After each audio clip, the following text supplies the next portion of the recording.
I did not know it takes that long for you to get to the end credit scene. Yes, that's because I finished and went through the whole movie. Thank you very much. It was tough. It was hard, especially in the beginning. My chest was crazy, stomach crazy. I was shaking unbearable, and my thoughts were going crazy. I just kept telling myself, just sit with it, sit with it. I get distracted at moments, start watching a little bit, and then there's moments where I would kind of go away and start hearing my thoughts more, because sometimes you're just on like you know what is it called, like daydreaming in a way. It's You're on cruise control. It just goes. You just do your life, whatever, and do whatever you want, and you don't think about things. Your mind's just thinking. And then sometimes I take, like, people with anxiety to take themselves out of cruise control, and they start observing what they are doing. Like, I am thinking about, my brain is thinking this, and my hand is moving like this, and look at your hand is shaking, and look at the screen. It's really bright right there. It's flickery. It was really hard with the buildings being so high feeling. I hate heights, but that overstimulation, and I was actually pretty shocked because there it was a lot of parts that had him getting overstimulated, and I'm like, great, because I know one big thing is a lot of flashing and stuff. It gets me panicky, but I actually went through it. The movie was, I'll get into the movie. The movie was good. I'm glad that I was able to go see it. Hopefully I can make this a thing and be able to go to the movies every time. I at least prove to myself I can make it through it with not having to take a million pills, Xanax, whatever it is. I took my regular dosage, which is really low. And when I saw Wolverine and Deadpool in theaters, it, I don't want it. I took not what I should have took probably in the beginning, and I took it through the middle because I was getting worked up so bad. I don't think even I got to relax even during Wolverine and Deadpool. I think till the end I was shaky and stuff. At least with this, it was like halfway through. Again, I don't want to make this a mental health channel at all, but I know if for anyone that does follow me or even cares, I would just let them know if they were thinking about me when they saw my video or anything like that. I appreciate it. Anyone out there, there's some people I wish could see this that may not be accessible to it, that they know that I'm pushing still. I'm trying. With the wife being pregnant, I gotta try to get myself out of this shell and do more things, so at least it's working somewhat. But yeah, so that's good. I did that. Made it all the way through. About halfway through, I was pretty comfortable. Kind of on autopilot at that point. I maybe had moments where I got out of it for a second and started thinking about, oh god, I'm thinking about this. Oh man, and if I start thinking about like the worries of like, oh, I'm gonna panic and this and that, it'll start amping up a little bit. But then I would just kind of try to get back into the movie. But yeah, so it is good.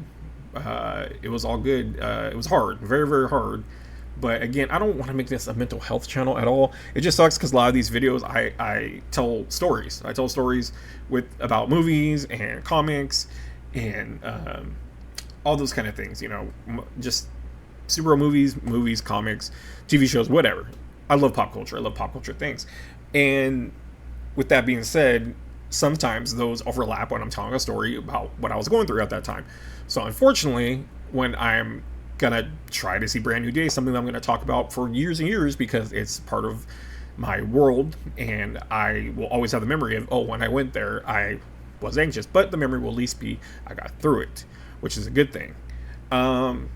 So yeah, if anyone did care and they did want to follow up and see if I did make it through, so I made a little post shaking on my TikTok video, and I just squeezed it down and shared it to wherever I could. I don't know. I was so out of it. My wife was in line for popcorn, and I was like, I should do something just to remind myself that, so the people, if anyone, one person is waiting to see if I do it, they'll at least see. Because I know a few friends of mine were seeing if I could do it.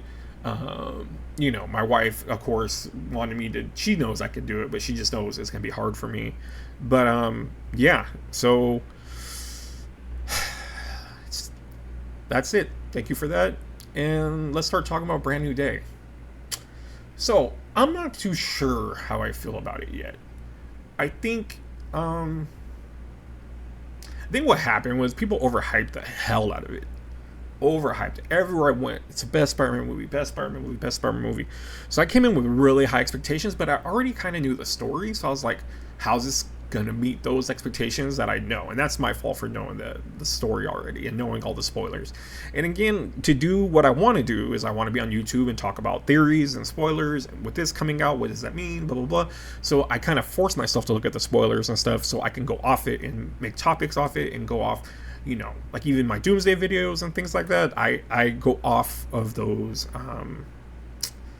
Ideas or whatever got leaked, like what could that mean, what could this be, and it's good for videos and stuff that I enjoy to talk about and all the kinds of things like that. But with this one, it was a little different because everybody was so big on it, and I knew basically the whole story. There were small things I didn't know, and I don't like doing, like, when I watch a movie and like a YouTube person, I hate watching them rank it.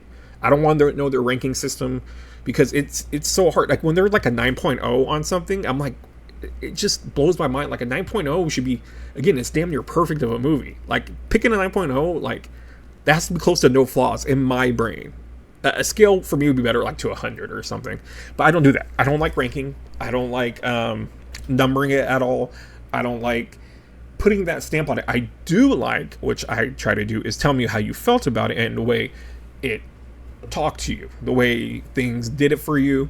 You can say that, you know, what things kind of were off or you didn't like, but I don't want to know your ranking because you're telling me 7.5, this guy's telling me 8.5, but you guys might mean the same way, and it just doesn't add up. I hate when I see IGNs and it's like a 4 and I'm like, okay, and then like you go over to another website and it's like an 8 and they're so drawn out. It's like, just decide for yourself. And if you want to look at rankings, cool, or Rotten Tomatoes to see how it's balancing out between critics and fans, that's cool and all. But when I myself are telling how I feel about it, I am not going to sit there and rank it. Just like I have that whole series I'm making of all my favorite my favorite movies, that why I like them, and I can never pick them as my number one, but why I like them and why I want you, anyone that watches me, to watch them. Because I did the first one I really did was A Knight's Tale I had an idea what I wanted to do, but from then on I did the Bronx Tale yesterday. Explain scenes, explain parts, explain the heart of the movie. Sometimes I go over the story a little bit, but more I talk about like what they use and what they're, I don't know. It's a digestion, which is what it brings me to now, is I'm digesting Spider-Man Brand New Day. So yeah, a lot people put a lot of stake in this.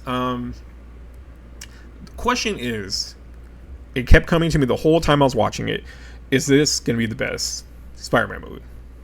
And anyone that watches me, I don't care if you argue with me, I don't care if you don't agree with me, this is my opinion. I sit on my hill, you can sit on yours. Tom Holland MCU Spider-Mans are the best well-done Spider-Mans. I have a whole hour and a half each video, which I probably should have made that long, but I couldn't stop talking about why this and why that, where I talk about why people are sleeping on Homecoming, why the Raimi verse is not as good as people think it is. It's a lot of nostalgia, because trust me, I grew through it. I was there. I went to every opening day.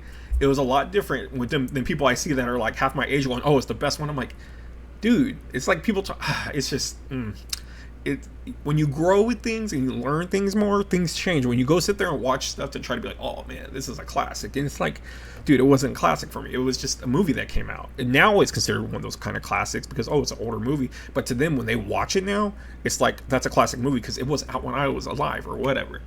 It's just rough. By making videos covering all those different times, Raimi, Andrew, Homecoming was the first, and then I close it all off with the Holland trilogy, and why Brand New Day was so important, and why we weren't erasing the very first movies in the Tom Holland trilogy, like some dodo had said on the internet, like, oh, they're making Brand New Day just to erase everything that Marvel fucked up on. Nope, that did not happen. That was not the case. There was a plan. They wrote a plan. The only thing that wasn't really to plan was if they could get Andrew Garfield and Tobey Maguire to come in the third one, then they were going to have to tweak that whole story. But the plan was to make Spider-Man lose everybody, because let's go over it, follow the bouncing ball. So the first movie, we get Civil War. Kid, he already went through the great power, great responsibility. He already knows if you don't do the right things, bad things can happen. He gets that. And He's been saving people. He's been doing that. All the crap that people wish, oh, I wish I got to see him do this and jump off the roof. We already seen it. We've seen it with Andrew Garfield's. We've seen it with Sam Raimi's. Spider-Man is a blueprint follow to Stan Lee's first Spider-Man. It's very corny. It's cheeseball. He's got the total, I'm a dork, fall over, I'm a nerd. Like, you know, it's not modernized, but that's fine because people wanted Stan Lee's Spider-Man. And I'm here for that. But as we grow up, like I said, your opinions change a little bit when you realize when things could get modernized. Comics do this all the time. They switch things up and they change it. A lot of people don't like it. People call it woke or people call it something else. You just change it and make it flow better. And for me, us seeing him get swooped up in Civil War, cool. That's the beginning, basically. Then we get Homecoming. Homecoming is about... I have all these videos, by the way, just in case you want to watch hour and a half of me rambling. But I'm going to just say these quick parts. Homecoming is about wanting to be more than you are at the time. The whole movie, he wants to be an Avenger. He just was in Civil War, fighting against Captain America, an icon with a legend. Iron Man just swooped him out of nowhere. Through the whole movie, he's asking for help, asking, put me somewhere. I want to do this, I want to do that. And by the end of the movie, he has to be stripped down from everything and learn that maybe he's not ready. And at the end, they're going to announce he's Iron Man. They're going to announce he's an Avenger, and he says no. So, in that process, he learned, I am not an Avenger. I have to keep growing. Then we get to Far From Home. Far From Home, I always call it a therapy movie. He lost somebody. He's trying to get away from it. Kind of trying to have a breather. But, of course, when you're Spider-Man, you can't have a breather. He's going through a lot of different things. He's looking for another mentor. He sees a Mysterio. It's when you lose someone. You have a hole in you. And there's things that you're looking for. And then he's finally, like, moving with MJ. And he's like, I want to do this, but I have my Spider-Man stuff going on. And there's a lot going on. It's the therapy movie. That's why a lot of people question a lot of it, like why this, why that about it. You're not reading, you're not following the bouncy ball. It's emotion. This one you may not like it much because there's a lot of emotion going on in this one. You want to see action and flying and stuff, and there's a lot of good action. Don't even get me started on the Mysterio scenes. And they made Mysterio cool too. That's crazy because Mysterio sucks in the comics. But anyways, so that was the therapy movie. He had to go through a lot of stuff, whatever, and then it ends with holy crap therapy. I just had a brain buster, and everyone knows my secret identity. Then number 3 is finally learning that with great power comes great responsibility. Doesn't really mean it's you. You have to be responsible for yourself. He learns that you have to be responsible for everyone around you. So when he knew this all the time, that you got to be responsible, and if you don't do the right thing, bad things can happen. And I think when he finally got it heard and it gave a face to that idea, now he has a face for that idea now because she said it. May is now that face of the great power comes great responsibility that a lot of people cried way back. And why did we give Ben Parker? Uncle Ben, we didn't need it. And I like it. It was a fresh take. I like little tweaks, and that worked. We may never know what happened with Uncle Ben. Who cares? We're past it now. People are excited about Brand New Day. Yay, guess what? Never told you anything about Uncle Ben. You're fine. Peter number 3. And so that's where all that happened. And the responsibility became heavier, and he had to learn lessons. He had to have Toby Spidey stop him from killing Green Goblin. He had to learn to let go, and then he ultimately had to learn that I'm going to sacrifice myself. He could have said, everybody forget who Spider-Man is, and he could have stayed Peter Parker his whole life, and that would have been fine. But instead, he made the great power with great responsibility that he was going to make sure that he stayed Spider-Man and kept doing the right thing like his aunt would want him to do, and make everyone forget Peter. Because in that case, Peter is not as selfish. He's going to still use his powers for the right reasons. Again, easy to say no one remembers Spider-Man. And he can just stop being Spider-Man. But then he has a great power. And what comes with it? Great responsibility. So then we get a Brand New Day. I liked it a lot. I did think we threw a lot in there. I was worried about if that was going to be like a Doomsday thing they're doing right now, throwing everyone in it like for fan service. But everyone fit well. It was very comic book orientated. But it did feel like a lot was going on. To have Hulk, Punisher, Jean Grey, is that it that they threw in there? Well, the hand is kind of weird. The hand, I didn't like that. Had no connection with anything besides that, whatever they're called, damage control, which I don't like how they make damage control now. It's weird. Damage control was a comic that was like a goofy comic. It was really not serious. They kind of made it a little more serious with Homecoming, but yeah, so I don't like the hand being used. It's cool. It was a great fight. That's the thing too. In this one, they finally used Spider-Man the way he needs to fight. There's no Spider-Man movie that fights as good as Spider-Man. No, none. No one ever does flipping off someone, jumping off someone. I've explained this in many videos. There's been no Spider-Man movie where he fights like that. It's either fist to fist. There's no like jumping off things, springing off things. It's almost like playing the video game. There's like combos he's doing in the middle of fighting another person, this person, and it makes a lot of sense. So far from any Spider-Man. Anyone that you try to bring up to me, I will just laugh, because I don't know any of them where he's not swinging around kicking someone or maybe punching someone, and he's not really doing moves or utilizing his web. But then back to the hand, I don't know. Like, it should have had a better reason to use them. Not damage control saying like, oh, like we are going to use them now for this and that, and it's just like, what? Like, that's weird. Daredevil never has anything to say about this, or Elektra. I guess Daredevil is like incarcerated right now, and Elektra is going to be coming, but I didn't quite understand that. I did think they rushed in a bunch of villains for the montage. I get it. We'll probably never get Boomerang. Sadly, read Superior Foes of Spider-Man. Boomerang is the head character in it. It's very, very good and very, very funny. So I didn't like him getting thrown away. But, Ramrod makes sense. Tarantula we're not going to use. But I thought it was a little quick. Like, the shots, I get they were trying to make them look almost like a picture newspaper clipping in a way, just like him swinging with the villain in his hand. I get that, but I kind of wish they would have showed them fight a little bit. That would have been kind of cool. But they gave them simple people to fight, so it wasn't like Hydro Man or something where they basically gave us Hydro Man and Spider-Man Far From Home. But they didn't make it complicated where he had to like really. We didn't have to go, oh, how did he beat them? These guys are like petty criminals with just little things going on. But Jean Grey is weird, so it's confusing a lot with the whole X-Men idea.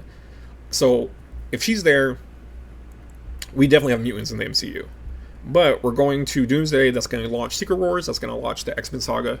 Kevin Feige already said this. It's no secret. We know the X-Men are going to come and be the next platform, which I hope they don't just focus on X-Men, because we did get announced a new Black Panther and Ghost Rider movie coming. So it makes me have hope that it's just not X-Men. I don't want just X-Men. I love the X-Men, but I want Marvel. So hopefully that will all work. But that being said, how are they going to connect them with the other X-Men that are going to come in? And why are we not knowing about the X-Men right now?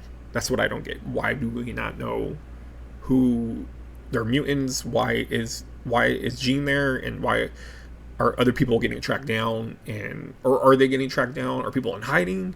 Is Professor X putting up a big I want to say spell, a big mental thing that he has to hold the whole time for people to never know they exist? Will we learn that Scarlet Witch said no more mutants and they all disappeared, but some were left? I don't know. It's really confusing. I think Jean Grey as a bad guy worked. But it was different. I like her motives, but it didn't seem very Jean Grey-like, but I get it. She is emotionally damaged. It's just portrayed in media-wise. We never see her emotionally damaged in the movies or the cartoons until Dark Phoenix comes. That's when we see her dealing with like having issues controlling her power and having mental issues. This one, they added the sister in, to my knowledge, without researching. I don't remember ever Sarah, but I get it. Do what you got to do to make the story work. The air conditioning thing was a alright throwaway. I didn't really get why she would send that to her, so only her sister would get it if she got caught in the chair and about to die, basically, for her to look up. That's the only time she would ever get to see that. So how else would she know what that means? The VMAX, I believe. Because why would you tell her that? Like, this is the last place I was. So I was like, cool, how am I going to get there? And it's like, oh, I have to be trapped in the chair, about to die, and look up. Maybe it was her last thoughts, and she sent it to her last thoughts. Who knows? But her being the bad guy was kind of cool. But I wanted an ultimate bad guy, like pulling the strings behind other things. Like, I really wish they used Tombstone more. They made a big deal casting Tombstone. I was hoping that Hand were working for him and Scorpion was working for him, but that all kind of thrown out. Scorpion was just Scorpion, which kind of sucked. Tombstone wasn't used like I wanted him to. I wanted there to be like a mob story going on, but we did have the whole thing going on with Spider-Man with the changing going on, and I think I'm glad they didn't play it like Spider-Man 2 where he just was stupid and like falling and like hitting his back and like his glasses need to be worn again and he just ignores crime. It was just goofy, and at least this, they had him having a real issue with it and trying to still keep being Spider-Man and having issues with it. And where it looks like the X-Men, they finally created in the comics that there was a second mutation most of the time for a lot of them, and this kind of made it like it was a second mutation. So a lot of people were thinking the rumor of maybe Spider-Man's gonna be a mutant in this universe because we never know about the spider bite. That could still be a thing, but also they're talking about with spiders, they grow at a certain age and develop other things. So this could be just an age thing, just like Jean Grey. She's developing things, and she got to a point where she got her next part, and that's with telekinesis. So we got to see that, and so we have all that going on. So it really couldn't bring in a villain like I liked it. I just don't. I was like, at the end, who are they going to fight? Like, who's he going to fight? I don't get it. And he already did the Hulk, and Hulk was really, really thrown away. But he's an okay throwaway. But I just wish Banner was more in it than the Hulk. But the Hulk was good for what they used it for. I kind of don't like the whole mind controlling thing because I know he's done it before. But I don't get what's going on. Peter's talking to him and he lets go, and maybe he knows who he is now. I am Banner and Hulk. We just had so much progress with that character. It's just weird to see why he would just turn back to this Hulk. Is it just because something snapped when Jean messed with his brain, and that's why we have the Hulk we have now? Now he's back to Savage Hulk. But clearly he understands things, and like he should have killed Spider-Man, like crushing his head and stuff. Like that would kill someone, even a superhero. He don't got titanium skeleton like some guy named Wolverine. But he just lets go or whatever, lets himself fall. It's almost like a guilt thing. Like, why am I him? I'm interested to where they're gonna go with Hulk next. Again, until they get the balls to do their own movie with him, which I don't think they will, because I always said, and I've said it in another video, Hulk is such a hard character to make a movie about, because people want to see Hulk nonstop. It doesn't work that way. You have to have Bruce Banner in it to tell a story. That's why when Hulk was doing pretty well just as Hulk, they had Rick Jones with him. So Hulk has someone to bounce off to with dialogue, and it worked. If not, Hulk walking around by himself is just Hulk mad, Hulk this. And it kind of sucked. Ragnarok, we kind of got the best version of Hulk. People are going to be like, oh, I hate Ragnarok. I love Ragnarok. I think it's great. People are stupid if they don't like it. No, you can have your own opinions. But I love Ragnarok. And I think that's the best version we got of Hulk, where he's big and monstrous, but he actually could hold conversations, not be super dumb. And also he could banter and talk to people and talk to Valkyrie. And yeah, so him being in it, fine. I wish he wasn't so much a throwaway. I feel like it was almost to get people in theaters, but at the same time, that's what it feels like. But I'm glad they did it, just because I'm glad to see Hulk. I'm glad to see Mark Ruffalo. I love Mark Ruffalo. I think he's an amazing Bruce Banner. Then we get a Punisher. Punisher is just great. I'm surprised how much they said shit in this movie, actually, because I know they can't say the F word. I think they get to have... No, I don't think they even get one in PG-13. But it was a lot of shit and bullshit for it gonna have kids in there watching it. So that kind of blew my mind. How much is like, oh, he said it once, and then he does it again, and then he does it again. I'm like, oh my god, like some kid's gonna walk here saying bullshit. But yeah, they didn't tone him down enough where I'm like, this isn't the Netflix Punisher. He was enough to like, he fit in the Marvel universe. Even talking about his family, even talking about all that kind of stuff. They hit the motions really good to just know him a little bit. So even if a person never heard of Punisher and they saw that, they know there's some kind of tragic story going on there. And I really did like that. And he worked really well with Spider-Man. Them playing off each other was really funny. Very much like the comics. And I love how he talks to him like Frank, it's not Mr. Stark, something like that. It's very much this guy that's kind of a nuisance, but he needs help sometimes with him. It was very comic book like, and I think that's what a lot of people took away from it. It was a very much comic book team up. I just feel like it was a crazy team up, like a lot going on, but it was Punisher and Spider-Man teaming up. Yeah, but I really wanted a villain because I'm like, I want a big fight at the end. But this also shows you don't need a big climactic battle at the end. This happened with Thunderbolts, where it was just them trying to save Sentry from the void in his brain, and it was love and positivity that basically beat him. But it worked. It was a good story. And Doctor Strange, he fought Dormammu, and he didn't battle him. He literally just kept looping and driving him crazy, saying, I came to bargain. And it shows that we didn't need this big, epic battle at the end. So emotion and story can drive an ending, and that's what I was first worried about. And that's the problem, too. While I'm watching it, I'm comparing it to all the Holland movies. The whole time I kept doing it. And this flow felt a lot different. It did feel like they're trying to build not just a meaning. Like, I think Far From Home is the therapy movie, and No Way Home is learning about responsibility more. And I felt this one didn't really put a finger on he's learning this in this movie. This one, he's learning to be by himself, but he kind of learned that some places already. In this one, he's learning that he's getting new powers, and there was no lesson in this for him to learn, and that's kind of where we're at now with Spider-Man. I think no more lessons need to be learned. He remembers all these lessons, so it's kind of good to get to that point. And now we're gonna tell Spider-Man with not having to worry about becoming this, that, and when he grows, he's going to be growing a different way. He's not going to be growing far as like learning curve. It's going to be growing as a maturity and older and experience. We're not going to get the growing far as like, oh, I didn't know any better. Like, now we got that. We got it through Civil War and up. We got all those different parts that I said, wanting to be Avenger more than you thought you were, learning that you can't handle it, then wanting to, you got some therapy, you got to deal with this issues you're having, and then, finally understanding and holding a face to what great power and responsibility is. With this, we see the flashbacks and things like that, so we know clearly he knows what it means, and clearly not even telling MJ about it too. MJ and Ed were really good in it. I really wanted them to. I heard rumors that Jean Grey was going to offer him to give MJ her memories back, and he says no. At that time, I was like, that's kind of a cool move for him to keep it a secret, but I think in the movie by that moment, after going through all he went through, if she did offer at the end and he said no, I'm like, that'd be stupid, because clearly she wants to know. And we got the hint that basically she does kind of know. She's on the roof, she's holding the necklace.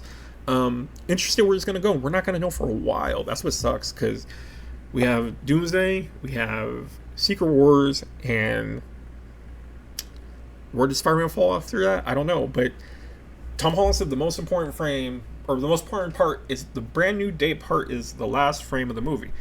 And he didn't say the end credits. So I'm guessing it's him shaking hands with Ned. And it's that he's going to start making everybody remember, or who he wants to remember. He's not going to do it alone anymore, he said. So I kept talking to my son about what can he mean? Could he mean he's going to get all his friends back, go on an Avenger team again? I don't know. He's supposed to play a big part in Secret Wars, as far as I've heard. But again, these are always rumors. But I think that for Tom Holland saying that, I think he's making it sound like that's his brand new day. It's going to be him starting making everybody that he wants to remember. And he doesn't want to do it alone anymore. And maybe that's the lesson to take from this, that sometimes you need to ask for help. So you could put that on there. That's what maybe I would tag this movie as, like the therapy movie, and learning, getting a face to great power and responsibility in this, learning that you need help sometimes. And we did see him get quite a bit of help from Punisher, which was cool. Punisher was out of his element a lot. I think he was a little over his head sometimes, but shooting him was kind of crazy. I think it was a cool payoff. I like that they did the Civil War look where he's holding him right off the panel. Different costumes, of course, different movie, or different comic than what happened. That was when he got beat up by bad guys and stuff, and Punisher saved him. But Punisher feeling responsible was a cool thing. I like Punisher having some vulnerability. I think some people will be upset that he cried, but we've seen him cry a million times through his show. So if they get mad that he's looking weak or whatever, I like anytime people can understand everybody's vulnerable at some point. Everybody's vulnerable.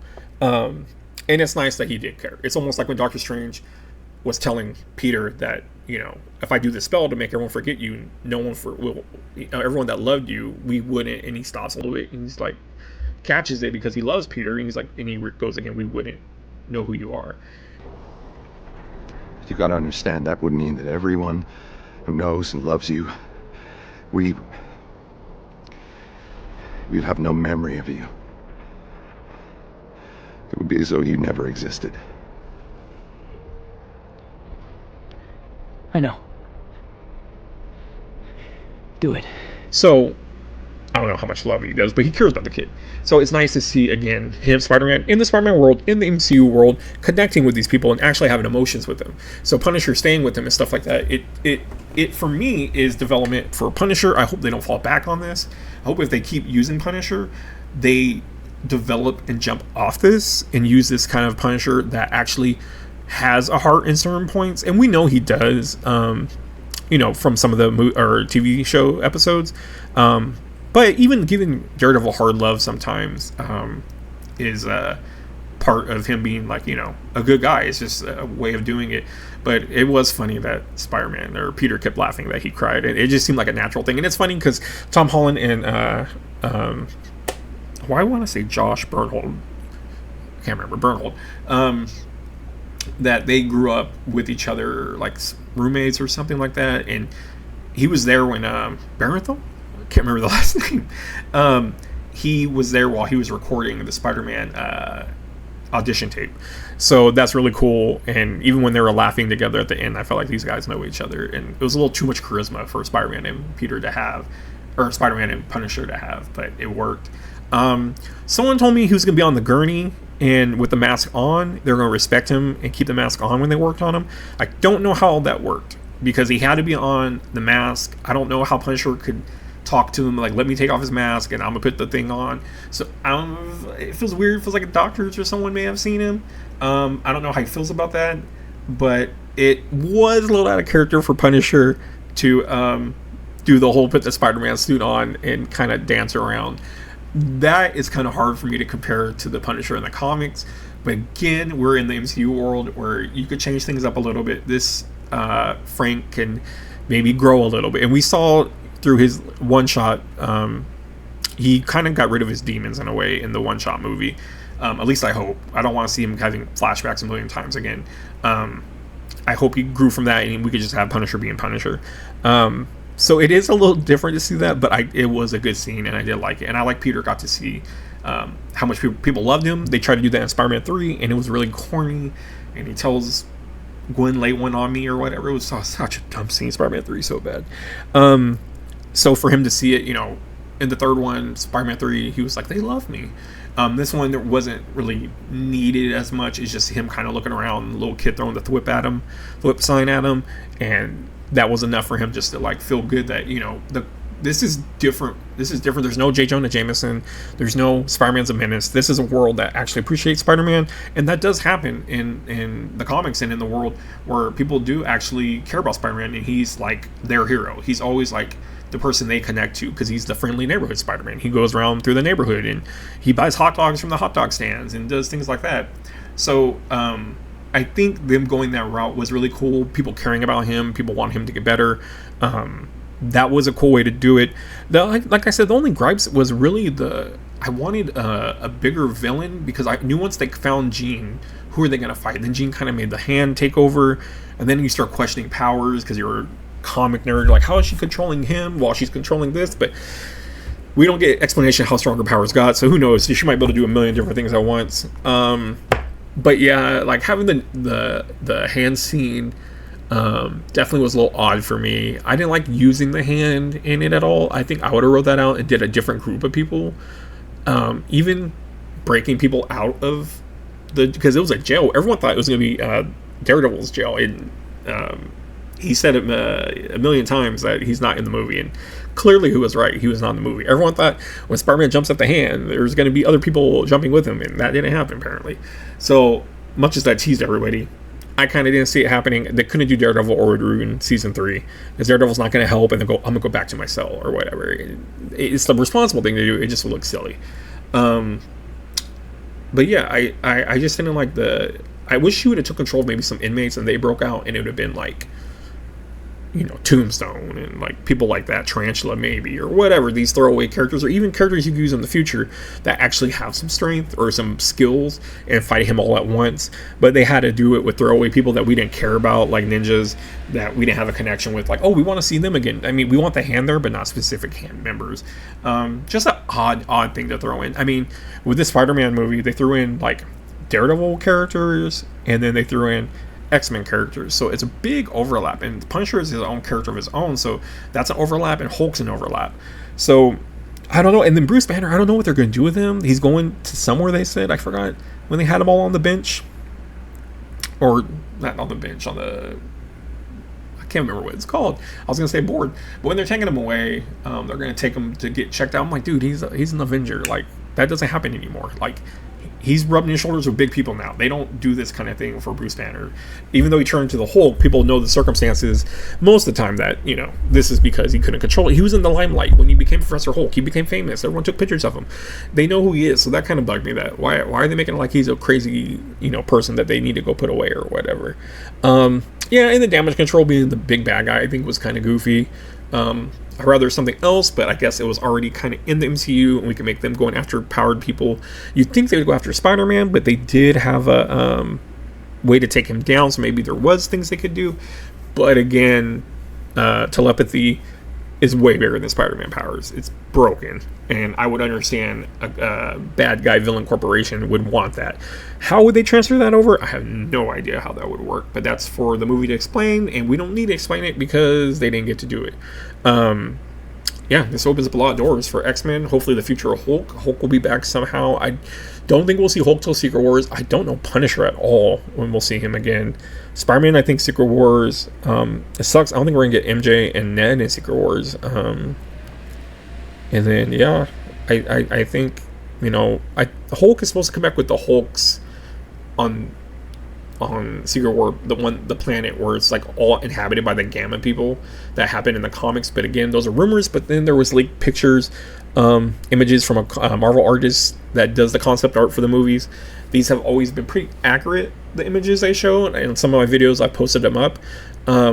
They are pretty accurate to what happened because they were testing out the images and stuff.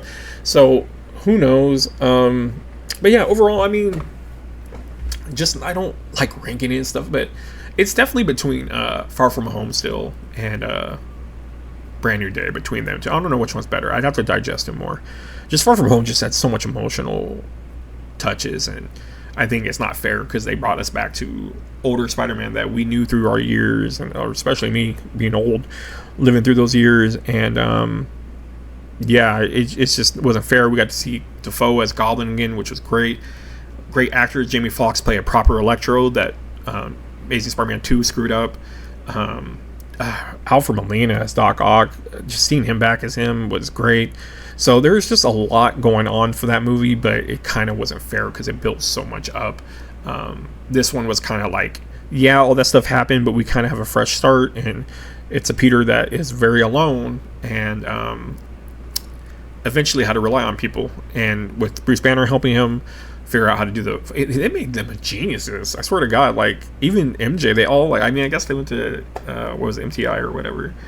I don't know if I even said that right, but they all had the brains for it. And then yeah, like he went to help for Bruce Banner without, I think, realizing it, and he went to Punisher without thinking that he really needed help. He needed help. I don't think he realized how much he really needs help just as Spider-Man. It's kind of tough. So protecting MJ and all that. So I did like how all that intertwined. And like I said, the probably biggest gripe of anything was a little bit Jean Grey being too much of a bad guy, because I don't want her to be introduced as this evil type character, but it's very Scarlet Witch like, so I can appreciate it. But it did take Scarlet Witch time to get how she was. Jean Grey's kind of already like that, but maybe she had time before that she was fine. But again, becoming immune is usually when puberty hits, and this is supposed to be around that time or a little bit past that time. And yeah, so her whole story was cool. I just wanted like a big bad villain, not even for an ultimate fight, just another villain to have to deal with. But it would have been too much story, so I don't think they could have done another villain. Much as I would want it, I think it did the right thing. Like it told the stories that they needed to tell with Mary Jane and him dealing with growing and becoming, not Man Spider, just evolving, kind of like the other comic book. The comic book called The Other storyline. The Other storyline is really fun. I recommend anyone to read The Other. It's a weird book, but it's worth reading. But yeah, and then after credit scene, he's out in space. What does that mean? I don't think it means Secret Wars is already happening at that time, because he's supposed to be on Earth during Secret Wars. But he said he didn't want to do things alone. Could that tie into that? Could he be jumping in something with someone?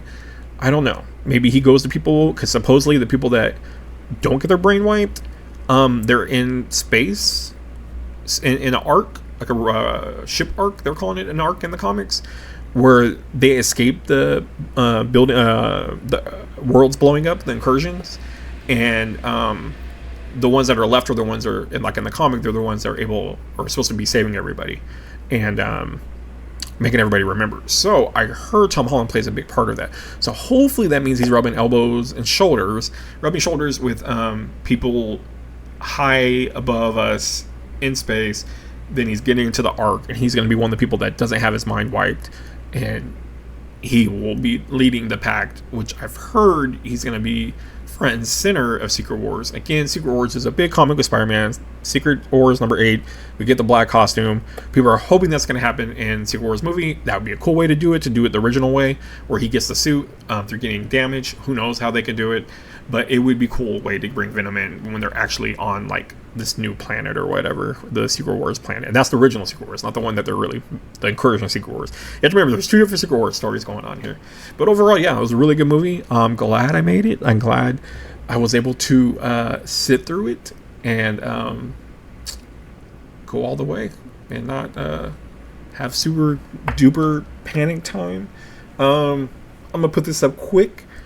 I don't know if anyone will watch it, but it's fine because I do these things for therapy, for me to talk and feel good about things. But yeah, so hopefully you'll be back next time and I'll be talking about something else. Movie, comic, book, hero, movie, TV show, something, little thing, something. Hopefully back. Be back.